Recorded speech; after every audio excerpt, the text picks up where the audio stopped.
The fastest killing virus takes around 4 days to kill you. That would be Ebola. Your immune system can kill you in 15 minutes. If your brainstem, the part of the brain that mediates most motor control for all of the body, is damaged, you can get locked-in syndrome. That means you're fully conscious and aware of your surroundings but unable to move or speak.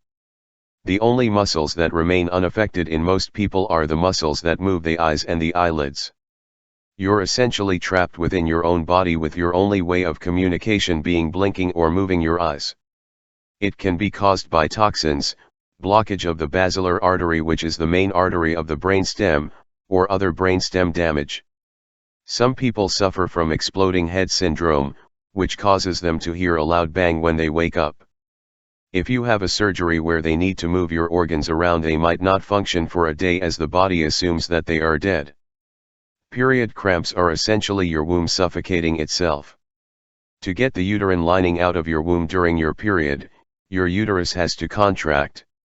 Sometimes, when the contractions are stronger, your womb squeezes its blood vessels so tight that oxygen can't reach them, which sends pain signals to your brain. Ouch. But wait, there's more. This process increases your production of chemicals called prostaglandins, which encourage more contractions of the uterus. There really is no mercy. The prescription acne medication Accutane turns your bones green.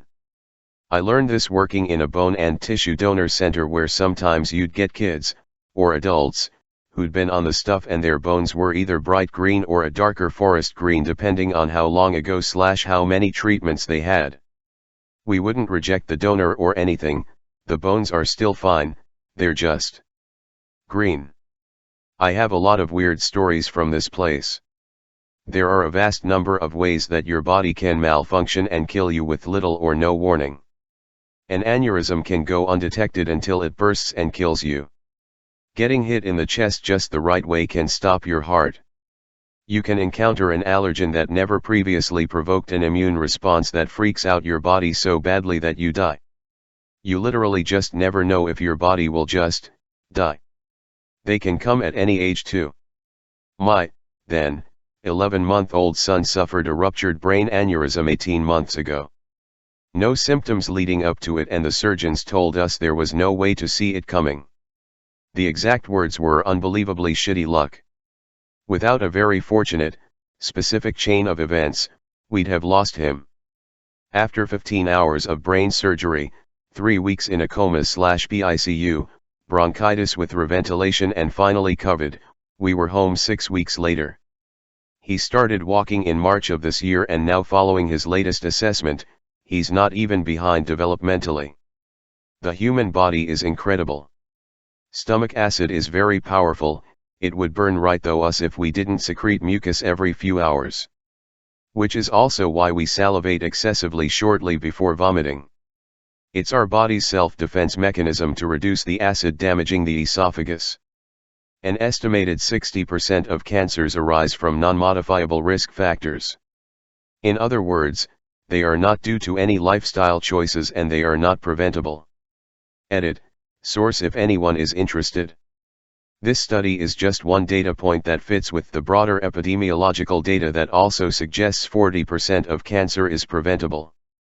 That's actually very calming to me. Less pressure to do everything right. I'm the youngest of my family, so as long as I outlive my family so they don't have to see me die, I'm okay with going when it's my time. Your butthole and your mouth originate from the same cell grouping during development, but the butthole cells form first, then the mouth cells from them. That means your mouth is from your ass. Fun fact, organisms which form asshole first are called deuterostomes, while organisms which form mouth first are called protostomes.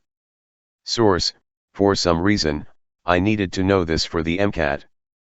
People that have severe epilepsy can get a procedure done to cut the corpus callosum, which connects the two sides of the brain, and allows them to talk to each other.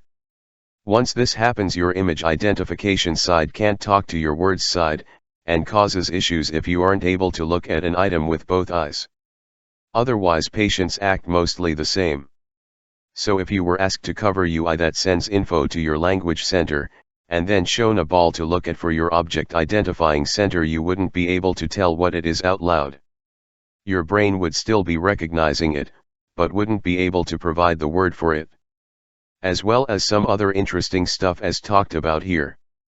Fortunately, it is very rare to get this done these days as medication has become more effective, so this procedure is a last resort sort of thing. People with pancreatic cancer can have a sense of impending doom weeks to months before being diagnosed. Edit, sorry for adding to your anxieties. If you aren't a middle-aged or older smoker, you shouldn't worry too much about this. If you are, please stop smoking.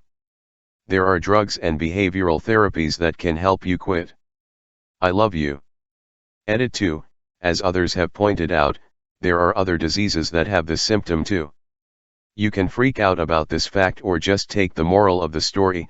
If you feel like something is wrong, don't wait, hesitation is defeat.